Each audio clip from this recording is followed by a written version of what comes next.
You are listening to The Last Hand, Book 8 of the Nadia Wolf Series, written by Nicolette Pierce.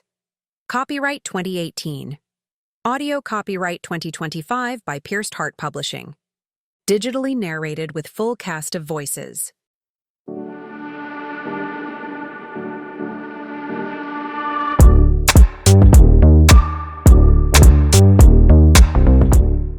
Chapter 10. Maya and I wilted against each other upon seeing a housekeeping cart being pushed through the elevator. It's just the cleaner. Maya said between breaths. Maybe she will let us in Sergio's room.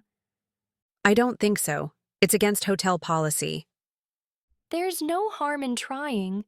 Maya said, waddling over to the woman who had stopped at the first door. I hid the crowbar behind me. Excuse me, can you let me into my room? I forgot my key inside. I can't, The housekeeper said. You'll have to go downstairs and have a new key made. Maya crossed her legs and gave the woman a thoroughly frantic look. The baby is on my bladder. I won't make it to the lobby without a huge, messy accident. The woman studied her for a moment. Maya bounced on her toes, looking like a 5-year-old who'd drunk too much juice. Okay, just this once. I have a full cleaning load today. I don't need any accidents. The housekeeper hurried over, pulled out her master keycard, and inserted it into the lock. As soon as the light turned green, I opened it. Maya flew in past me, calling her thanks. She raced into the bathroom and closed the door. That was a close call, I said to the housekeeper. Thank you. She nodded but stayed at the door. Why wasn't she leaving? And then it dawned on me. Oh, I said, digging into my pocket for money with my free hand. All that came out was lint and a wrinkled dollar. I handed over the bill. I'll leave a little extra on the nightstand. She frowned at the dollar but took it anyway and walked back to her cart. I quickly closed the door and locked it. You can come out, she's gone. But Maya didn't come out right away. Maybe she really did have to go. Since I knew our time was limited, I began my search, scanning the room in hopes of finding something useful. A lone suitcase sat near the short dresser. There were no other bags that I could see. A necklace was laying on top of the nightstand as if Rosie might have been getting ready for bed. Yet, the bed was still made. In fact, the room looked like it had never been touched. Only the necklace and suitcase proved that Sergio and Rosie had been here at one point. There was no sign of a scuffle or fight, no sign that they had been taken against their will. The bathroom door opened and Maya stepped out, bracing herself against the frame, her cheeks flushed. Are you okay? I asked. She gave a slight nod. I think all of the excitement got to me. Sit down and rest. It doesn't look like there is much here anyway. On her way over to a small chair in the corner, she glanced around.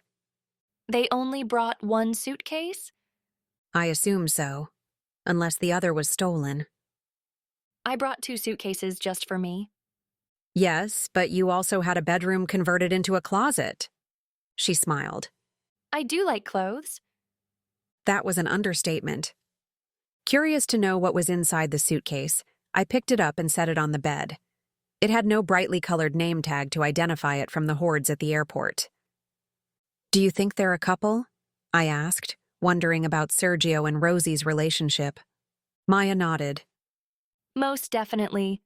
I know Rosie was married to Sergio's brother, but I think she might have been in love with Sergio from the beginning. Did he know that? She shrugged. He might have. But men often aren't that perceptive. I lifted the cover and peered in. Clothes. I carefully took out each item and placed it on the bed. Perhaps there was something at the bottom. Maya picked up the necklace from the nightstand and dangled it in front of her. Pretty. I supposed it was, but the gold circular medallion was a bit too large for my taste. I like how the circle swirls to the middle. It's a bit heavy, though. As she played with the necklace, I continued to search the suitcase, but I was coming up short. There was nothing but clothes and necessities. I checked the pockets and felt around the lining. Nothing. Maybe the dresser. but each drawer I checked didn't reveal anything. Oh, I think it's a locket. I glanced over at her as she fiddled with it. I can't find anything in the suitcases or the drawers, I said. Did you look under the drawers? I've seen people tape things to the undersides in movies. I pulled out the drawer and carefully turned it over. Again, nothing. I replaced it and tried the next. This locket is tricky. I haven't seen one like this before. I searched the rest of the drawers but didn't find anything. Maybe they hid something under the mattress. But the bedding looked as though it hadn't been touched. And wouldn't that be the first place a criminal would check? But I didn't want to leave anything to chance. Maybe they hadn't had time to think and just shoved important information in the first place they could. Or I could be wasting our time and risking our lives for nothing. Maybe they never kept a trail of their research on Alfonso in case it was used against them. The mattress yielded nothing other than the fact that it was old and needed to be replaced. Where else should I look? They are in love. Confused, I glanced over at her. The necklace was still in her hands, but this time it was open. Is there a picture? No, it's a note. I wasn't sure how that would help us, but since it was the only thing we could find, I hurried over. What does it say? Here. She said, passing the necklace to me. I took it and read the small paper that was tucked inside. You are my beacon of light in the darkest of nights. Love, Terminator. Is Sergio the Terminator? Yes. Remember a while back I cracked his code to access his computer? He loves the Terminator. It's odd that he would use that in a love note to Rosie. I sat down on the bed to think. If Caleb gave me a locket with a secret romantic message, I wouldn't leave it behind. I'd grab it on the way out. Wouldn't you? Yes, but maybe she didn't have time or maybe Rosie forgot it in the rush. There's something not right, I said, staring at the message. I feel as though this should mean something, but maybe I'm just grasping at straws. Should we keep looking? Yes, we'd better. I'd hate to miss something important. Maya heaved herself out of the chair. I'll check the bathroom. I have to use it again anyway. Okay. I tucked the necklace into my pocket. I already checked the mattress, but maybe there's something hidden under the bed. However, when I peered down under the bedskirt, I realized the mattress was sitting on a platform, which made it useless as a hiding place. Where else? Perhaps under the chair. Tilting the chair, I couldn't see anything under it. The cushions were sewn into place, so I couldn't look under them. The lamps revealed nothing except a rogue spider web. Nothing in the open closet. The TV yielded no answers. The mirror was anchored in place, and the two landscape paintings didn't reveal any hidden gems behind them. Maya opened the bathroom door. Just towels. I studied the room one more time, but I couldn't find anything that wasn't already searched. We should leave before it's too late. Where should we go? Back to Grayson's house. We can show them the necklace. He's going to be mad. I shrugged. We don't have many options right now. Maybe between all of us we can figure out the message. It's worth a shot. Okay, but you're going in first. I thought you should go in first. Me? I wouldn't be able to run away fast enough. He wouldn't hurt a single hair on your head, which is why I'm going to hide behind you. Chicken. I smiled. Never said I wasn't. Checking the peephole first to make sure there weren't any lurkers, I slowly opened the door.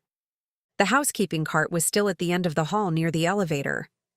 Let's hurry, I said, opening the door wider and waving at Maya to follow.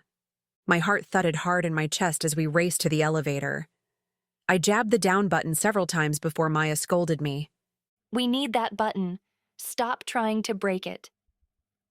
Sorry. I had to keep calm, but every moment we were in the open could be the moment we were spotted. I'm just nervous. Me too. Finally, when I thought my heart was about to burst out of my chest, the elevator opened and was thankfully empty. I didn't understand. How were Maya and I not accosted yet? I mean, I was thankful, But with so many people MIA in such a short amount of time, I thought they'd be breathing down our necks. But nothing. It gave me a horrible, ominous feeling. "Hurry to the car," I said as soon as we reached the first floor. "But not too fast. We don't want to attract attention." I'm not hurrying anywhere. My feet are swollen. "You can put your feet up as soon as we get to Grayson's." Having Maya hobble to the car didn't help with speed records, but I did manage to drive to Grayson's within 20 minutes. Why is the gate open? I slowed to a crawl as we neared the gate. Maybe Grayson saw us coming and opened it. Yet, it was wide open. Normally, he would open it as I pulled into the drive. Something was wrong. Are you going to drive through? I'm not sure if we should. This doesn't feel right. Let's wait to see if he comes out. Surely if Grayson was waiting to close the gate, he would come out and wave us in. But the door never opened, and no one waved at us. "Call him," I said, placing the car in reverse in case we had to bolt. Maya took out her phone, but after a few rings, the call went to voicemail. "Try Ian or the others."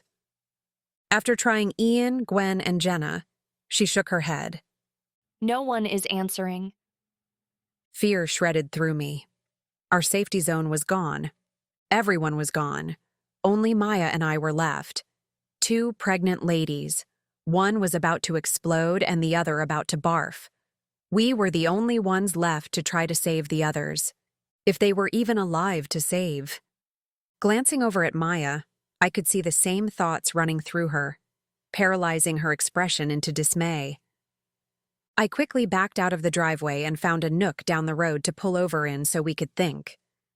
What do we do? "What are our options?" I asked, trying to keep calm but wanting to run down the road shrieking. Drumming my fingers on the steering wheel, I pondered. Option A. We could go back to Grayson's and see if they are there. Maybe they didn't hear their phones. Maya shook her head, confirming option A was a very bad idea. Option B, I said, thinking out loud. We go to the police. Maya nodded. I like that one. Okay, option B is good. Are there any other options? We should come up with as many as we can. I can't think of any, but I still think the locket might hold some value. Like you said, Rosie wouldn't have left it behind. She'd keep it on her at all times. Okay. Option C is to try to decode the love note.